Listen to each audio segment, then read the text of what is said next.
All right, Steve, on here, Rodney asks, hold on, I go. Okay. Okay, Rodney says, I asked last week about the Passion Translation more generally. How do you choose a good Bible translation, or what makes a translation preferable? Okay, I, I'm not going to give you the long answer on this, but there are two issues that I look at when I look at Bibles. One is the Greek that it comes from.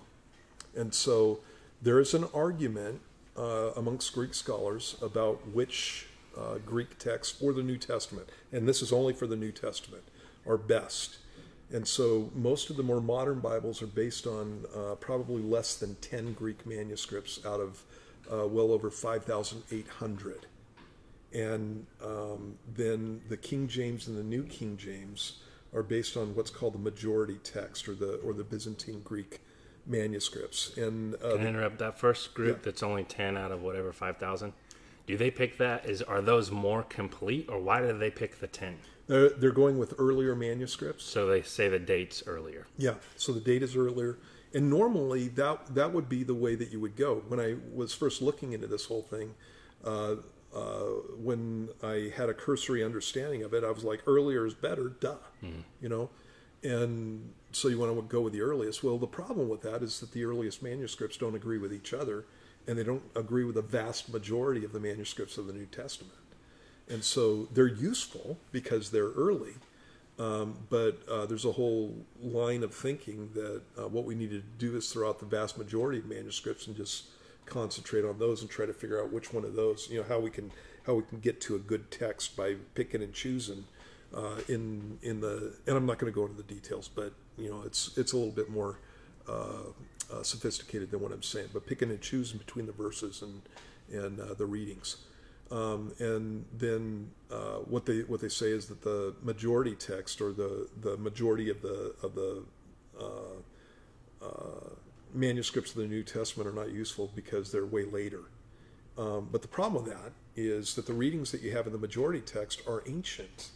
So we know, because of the writings of the early church fathers, that these guys are reading a Bible like a King James or like a New King James.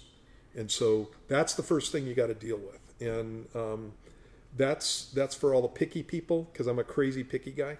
And that's the first thing I deal with is I'm looking at Greek texts and which ones I want to go with. Then after that, there's a translation style that you need to be looking at. And so basically, if you want a good translation that's faithful to the text, then you need to find a translation that does its best to go one word in Greek to one word in English, one word in Hebrew to one word in English. Otherwise, what ends up happening is you get a lot of interpretation that gets done. And so anytime that you're using like an NLT, I like the NLT because there are times when the translation just brings out a lot that's there in the Greek. But one of the things you have to know about an NLT is that it's a paraphrase, and so what it's doing is it's trying to bring out all that stuff, and it's more of a kind of a teaching of the passage than it is a word for word translation. You have that somewhat with an NIV. So an NIV is not as radical as a paraphrase.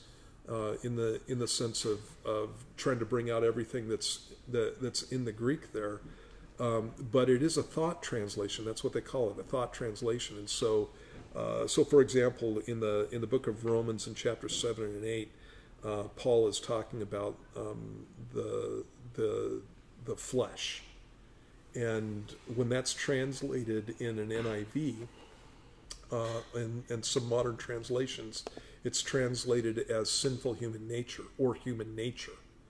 And that is what flesh can mean. It can mean human nature, but that is not the word in Greek. It's one word in Greek, and it's sarx, and it means flesh. And so flesh can mean this, my body. Flesh can mean my willpower. Flesh can mean my sinful human nature. It can mean a number of different things, and you determine that based on context. You don't determine that based on the word itself. And so as soon as they call it sinful human nature, you're locked into an interpretation. And so I don't use an NIV to study out of.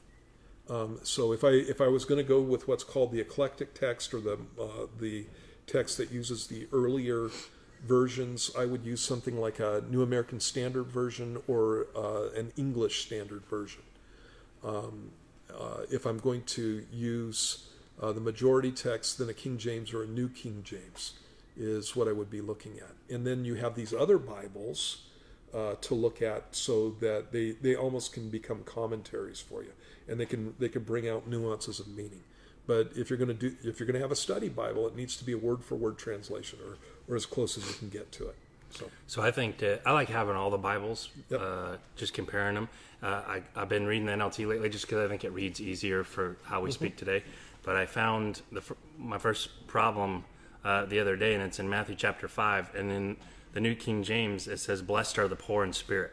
And that whole teaching is based off being spiritually bankrupt, and it goes through there. Right. And the NLT says, "God blesses those who are poor." Right. Well, you lose the whole meaning Right. if you take out the poor in spirit. And I get why they're doing that. And then it even goes on and says, "and realize their need for him."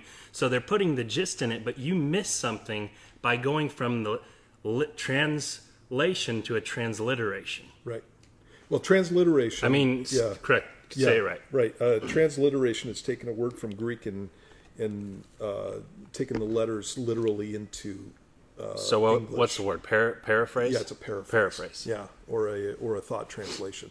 Not a big deal, but Yeah. if you're getting specific, it can end up causing you problems. Yeah. So. And so that's one of the reasons that I would never be teaching out of an NLT in the sense, or be studying out of an NLT, Right. because you're dealing with a guy's interpretation of a passage, just as you pointed out there. So. And if you want to nerd out, one of my favorite books, but it's really dry, and you got to be like wanting to know just, I don't know, theological text stuff. I like F.F. Bruce's book, The Canon of Scripture. Yeah. He goes through and talks about all the manuscripts if you want to get more into it there. Yeah, F.F. Bruce is great. Yeah, he has other books on it too. Yeah. So. New Testament documents, are they reliable? That's another good one.